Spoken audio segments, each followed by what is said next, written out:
CIA to our national security team, to our FBI, NSC, and we're gathering all the, and I spent a lot of time with the government, with the mayor. What was your reaction when you heard what happened? Well, the reaction was one of anger and frustration. Thank you. Thank you. Thank you. Thank you, guys. All right, and that was President Joe Biden a little bit earlier today as he gave those very brief remarks. But again, we did hear from the White House. He has been briefed on all of this. He is working to help support in any way that he can. All right, guys. So I got to come clean. I've never been to New Orleans. I've never been to Louisiana. But I heard the food is really, really good. And we just had a massive New Year's Eve celebration. By the way, Happy New Year's Eve, or Happy New Year's Day. I hope you guys achieve your New Year's resolution goals. Comment down below if you guys have a New Year's resolution goal and what's your number one goal. I know some people have a lot of goals, but what is your number one goal for the year? I want to hear. Mine is to lose 10 to 14 pounds, but I want to hear from you guys. A lot of people have financial goals, but shockingly, New York City was expected to be more of a target, according to the FBI and other very reputable sources. You guys get my sarcasm on the reputable sources, right? Anyway, but New Year's Eve New Year's celebrations in New York was actually pretty on point, and the NYPD did a very good job at keeping everyone safe. Me and my family, we were just out there in New York City just a couple weeks ago, and we got to experience a beautiful New York atmosphere during Christmas time, leading up to New Year's Eve. But what we are hearing is some very concerning news about this incident, this attack that took place in New Orleans, and they're now labeling it as an act of terrorism.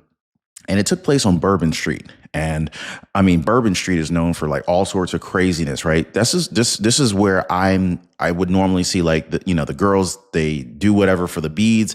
Y'all know what they do for beads, right? They throw the beads off the rooftops. Anyway, I was told I need to go check it out. I don't know if I should. If any of you guys have ever been to New Orleans, Bourbon Street or whatever, let me know if I should check it out. And if I should, what's the one thing I should check out when I go there? We are continuing to follow breaking news out of New Orleans. City officials say a truck slammed into a crowd along world-famous Bourbon Street overnight in the city's French Quarter. 10 people were killed and dozens more hurt in the middle of New Year's Eve celebrations.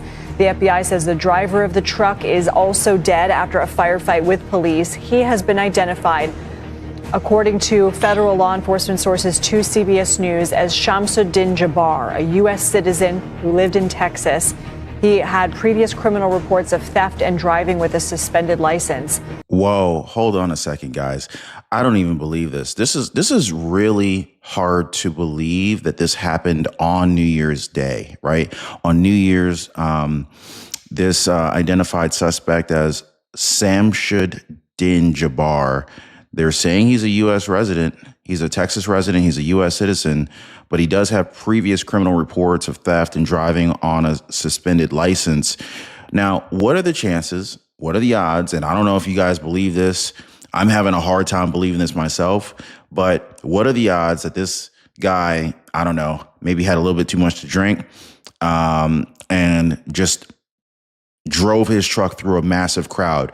Like, could this possibly be an accident, or do you believe what the media is trying to tell us, that this is an act of terrorism? Because this is clearly an attack, but there's not enough evidence, there's not enough information out yet to really confirm what's what yet. But I hate to report this. Like, we should all be celebrating, but unfortunately, there's at least 10 families that are not going to be celebrating right now. This is a bit much, man. Law enforcement sources say a long gun was recovered at the scene, and our affiliate WWL is reporting that was equipped with a silencer. We can also report that he was wearing body armor at the time. I want to go to CBS. Oh, come on. Now, if you got, I try to give him the benefit of the doubt. When these additional details come out, it's like, all right, the dude's wearing a body armor suit. He's got a long gun with a silencer, not even a handgun with a silencer, a long gun. So what was his real objective? Like, maybe this thing could have been far worse than what was, even carried out here. News congressional correspondent Scott McFarland in our D.C. bureau. Scott, what else can you tell us about what new information we have coming in about what happened and who this person is? Yeah, let's start with the top line information from the FBI, that they are leading this investigation as a terrorism investigation. And according to our latest CBS News reporting, images we've reviewed from the scene show a black flag attached to the truck used in this attack. And there's an investigation as to whether that's a flag associated with ISIS or a different extremist group. But our reporting is that ISIS nor any other extremist group has not claimed responsibility for any attack today.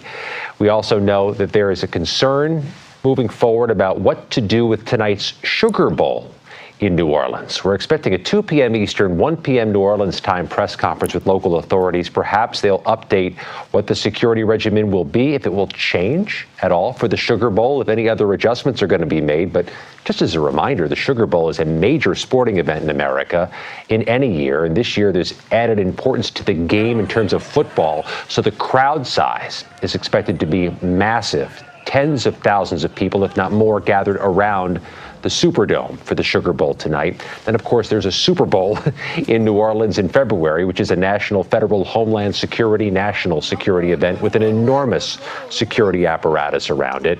There have been concerns, ongoing concerns in New Orleans about the threat of mass casualty attacks with a vehicle in the French Quarter, including on Bourbon Street. A CBS News review of city records and memos shows in 2017, they discussed possibly further limiting vehicular traffic in that area to prevent mass casualty events. But the city public works department in its memo also acknowledged that many of the businesses and homeowners nearby wanted to keep some vehicular traffic to ensure the businesses continued to thrive.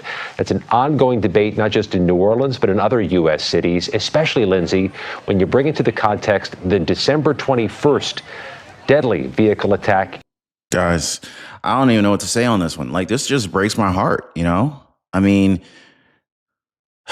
where can we go nowadays and be safe? I mean, it's like, do we just have to stay in our homes and just, you know, stay in our bunkers to stay away from? Because anytime there's a mass gathering, that's a massive opportunity for bad actors to execute their plans. So now me and my family, we stayed home, and everyone I talked to, did anybody go out for New Year's Eve, for New Year's celebrations? We stayed home. We didn't even go out. And like I said, everybody I talked to yesterday that I ran into that was asking, hey, what you doing for New Year's Eve? We're going to be at the house. And that's not really good for businesses. You know, a lot of businesses that, you know, restaurants, bars that tend to, service and congregate and make money during big events. If everyone decides to stay home, all these small businesses end up seeing their revenues and bottom lines and profit margins dry up. So that's not good for business. That ruins America. How do you make America great again when small businesses are closing down left and right? So anyway, let me know your thoughts, guys. This is breaking news. I'm going to keep you guys updated on this. Don't forget to hit the like button, subscribe to the channel if you appreciate the content and the updates. Let me know if you guys had heard anything about this, because this is a breaking story. And is anybody watching the Sugar Bowl game? Do you guys think that it should be canceled? Does anybody have any bets on either of the two teams that are playing in the Sugar Bowl? Let me know your thoughts. Who's going to win that one? But yeah. So today's video is sponsored by Sol Global Investments Corp. This is a company that invests in various industries worldwide. Now, right now, Sol Global is changing its focus to specialize in digital assets technology, specifically the Solana blockchain and related technologies. Sol Global Investments Corp can be found on the following exchanges: the CSE exchange under ticker symbol SOL.CN, or on the OTC exchange under ticker symbol SOLCF. Now, to reflect this new focus, Sol Global renamed one of its key subsidiaries. What used to be called Sol Verano Blocker One LLC is now Sol Focused Investments LLC. And so this change really highlights their commitment to Solana's ecosystem, which is known for its speed, its scalability, and its potential in areas like decentralized finance, DeFi, and next-gen and digital apps. Paul Kania, Sol Global's chief financial officer and interim CEO, explained that the company believes that Solana offers the best chance for growth in blockchain and AI technology. He emphasized this move is a part of the company's large vision for the future. Sol Global has already made some pretty big moves. So the first investment, they spent $2 million USD to buy 8,123 Solana tokens at a price of $245 per token. Then they made an additional investment of $1.5 million, buying 4,533 Solana tokens at $331 Canadian per token. They then invested another $1.5 million, purchasing 4,372 tokens at $343 Canadian per token. So altogether, Sol Global now owns 17,028 Solana tokens, showing their confidence in Solana's potential to grow in blockchain, DeFi, and other tech areas. And Sol Global isn't just holding their Solana tokens, they're using a strategy called staking. And so staking means that they're locking up their tokens to help the Solana network operate securely and efficiently. And in return, they earn rewards.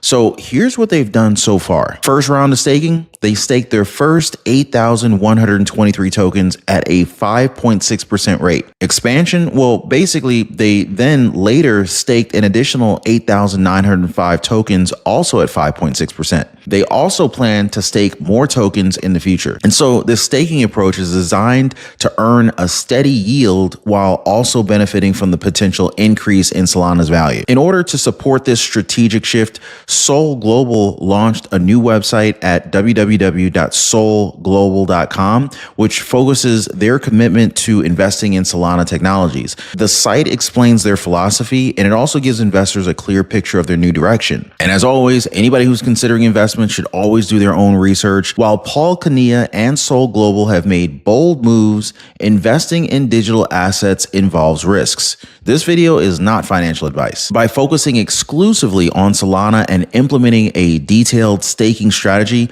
Paul Kania and Sol Global Investments Corp are positioning themselves to lead in the blockchain space. Their new investments and rebranding efforts show a strong belief in Solana's potential to reshape decentralized finance and digital technologies.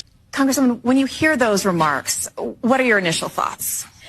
Again, we have someone who doesn't know what he's doing. And, you know, this idea of, oh, you know, you're illegal and then you go out and have a child. It's not quite that simple, especially when you have people that are doing things like seeking asylum and people that are saying, listen, I'm just trying to make sure that I can live a better life here in the United States. And I want to do everything that I can to become an American citizen or at least get some sort of legal status. And you have, you know, Trump that goes out there, him and his minions, and they say things like, you know what, we're only going to get rid of the bad ones, right? And so people sit there and they're like, wait a minute, you're going to come to my job where I'm working and I may be paying into taxes or whatever, or my kids are at school. You know, I think that there's going to be a rude awakening really on all sides. We got a lot in store for you guys today. And as you saw, ghetto Congresswoman Jasmine Crockett is at it again. She's already criticizing President-elect Trump's borders are by saying that he's not qualified for the job. Is she serious? Now, many people would argue that she's the one who's not qualified to be in the House of Representatives right now. There's also this turmoil within the Democratic Party as former First Lady Michelle Obama got blasted online for sharing a weird holiday greeting. And with so little time until Trump is back in the White House, we're hearing of attacks to the U.S. Treasury. Now, it sure does feel like chaos is right around the corner. So let's go ahead and start with Representative Crockett and her less than stellar time within the Oversight Committee. And guys, thanks so much for hitting the like button and subscribing to the channel. You guys are amazing. Appreciate that, guys. Let's jump in. Have you ever heard them say if, since we've been sitting here for I don't know how long? Because honestly, if they would continue to say if or Hunter and we were playing a drinking game, I would be drunk by now. Ms. Crockett. I'm just curious, just to better understand your ruling, if someone on this committee then starts talking about somebody's bleach blonde, bad built butch body, that would not be engaging in personalities, correct? A what now?